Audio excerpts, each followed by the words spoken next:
Shalom Bu Muri dan teman-teman, perkenalkan kami dari kelompok 4 ingin mempresentasikan hasil diskusi kami tentang salah satu kasus kerukunan antar umat beragama. Nah, sebelum kami presentasi, kami mohon izin untuk memperkenalkan diri kami masing-masing terlebih dahulu ya.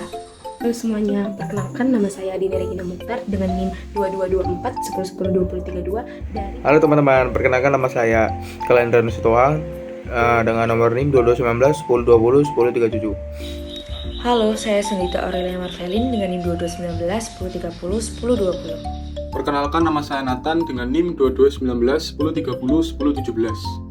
Perkenalkan, nama saya Hana Grace Octavia Pranita Siamora dengan NIM 2219 1040 1089. Sikap-sikap dan tindakan-tindakan intoleran yang marak terjadi dari dulu hingga sekarang merupakan pelanggaran serius terhadap harkat dan martabat manusia sebagai makhluk yang diciptakan serupa dan secerita dengan Allah.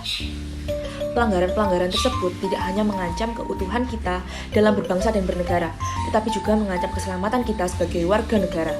Nah, salah satu kasusnya adalah peristiwa pembunuhan 4 orang di Palu, serta pembakaran gereja di sana.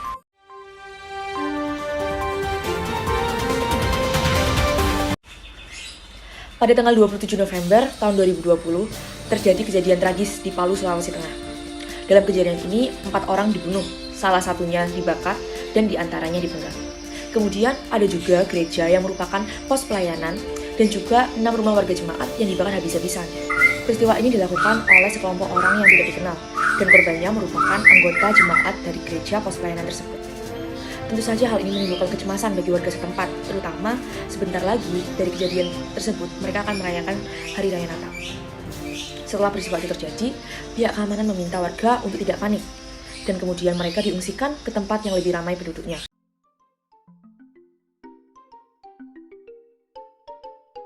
Alasan mengapa kelompok kami memilih kasus ini adalah karena perusakan rumah ibadah dan pembantaian sudah sangat sering terjadi, seperti yang terjadi di Sigi, Sumatera Selatan, lalu Aceh, Yogyakarta, dan lain-lain.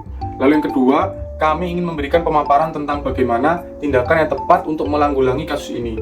Nah, sebagai umat Kristen, kita diajarkan untuk tidak membalas kejahatan dengan kejahatan, dan kita harus lebih mengutamakan kerukunan antar umat beragama.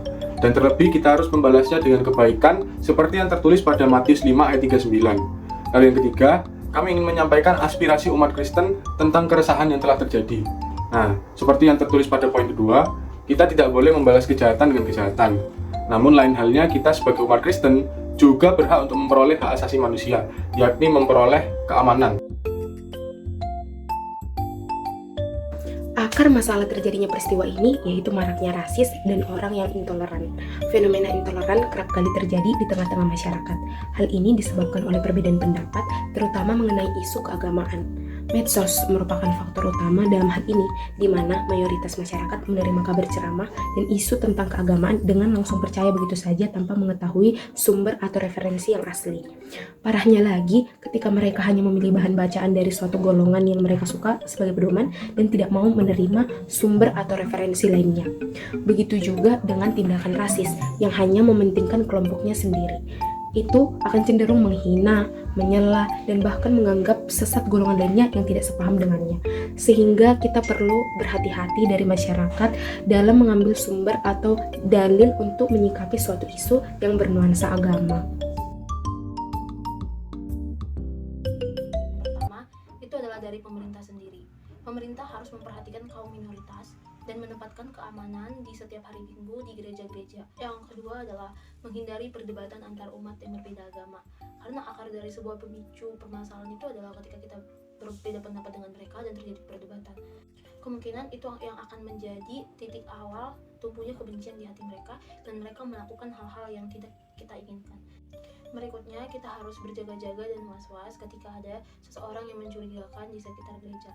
Kita boleh langsung menghubungi keamanan atau menghubungi para tetua yang ada di gereja ketika kita melihat ada seseorang yang sepertinya asing di mata kita, agar semua orang yang dalam gereja tersebut dapat mengantisipasi dan berjaga-jaga terlebih dahulu supaya hal yang tidak diinginkan tidak terjadi dan semuanya dalam keadaan selamat.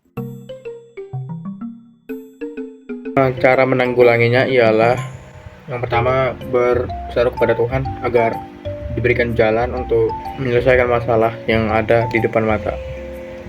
Seperti yang dikatakan di dalam Alkitab Matius 5 ayat 39, yaitu jika dia menampar pipi kananmu, maka berilah pipi kirimu. Yang artinya jika dia berbuat kejahatan, janganlah balas dengan kejahatan, melainkan kebaikan. Yang ketiga, membuat VT atau video TikTok, kayak memviralkan gitu agar ada bantuan dari netizen, terus buka donasi dan lain-lain sebagainya. Menurut kami, kerukunan di Indonesia belum dapat dikatakan ideal karena di beberapa tempat di Indonesia masyarakatnya masih bersikap kurang toleransi atau intoleran. Misalnya seperti di Aceh, Papua, Sulawesi Barat, Sulawesi Tengah, dan lain-lain. Yang pertama adalah menghargai agama dan tidak menganggap bahwa agama diri sendiri yang paling benar. Kita boleh menganggap agama kita yang paling benar, tetapi kita tidak boleh menyuarakan isi hati kita dan mengatakan kepada orang yang berbeda agama bahwa agama kita adalah benar. Yang kedua, ikut organisasi antar umat yang berbeda agama. Pembentukan sebuah organisasi untuk orang-orang yang berbeda agama itu sangat penting supaya saling terikat dan saling memahami agar tidak ada lagi perpecahan antara umat yang berbeda agama. Berikutnya adalah saling memahami acara ibadah dari agama masing-masing. Misalnya, ketika agama Kristen sedang beribadah, jangan membuat sebuah acara di dekat peribadahannya. Sama dengan sebaliknya, ketika agama lain sedang melakukan ibadah atau agama Islam melakukan ibadah, jangan membuat keributan atau kericuhan di dekat tempat peribadahan tersebut.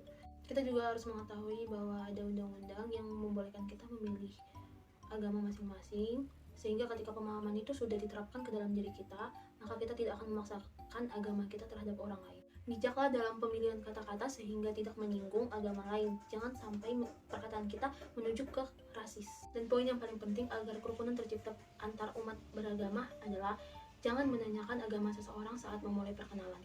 Karena kalau kita menanyakan agama kepada seseorang yang baru kita kenal, itu seolah-olah menunjukkan bahwa kamu ingin berteman dengan dia melihat dari sisi agama.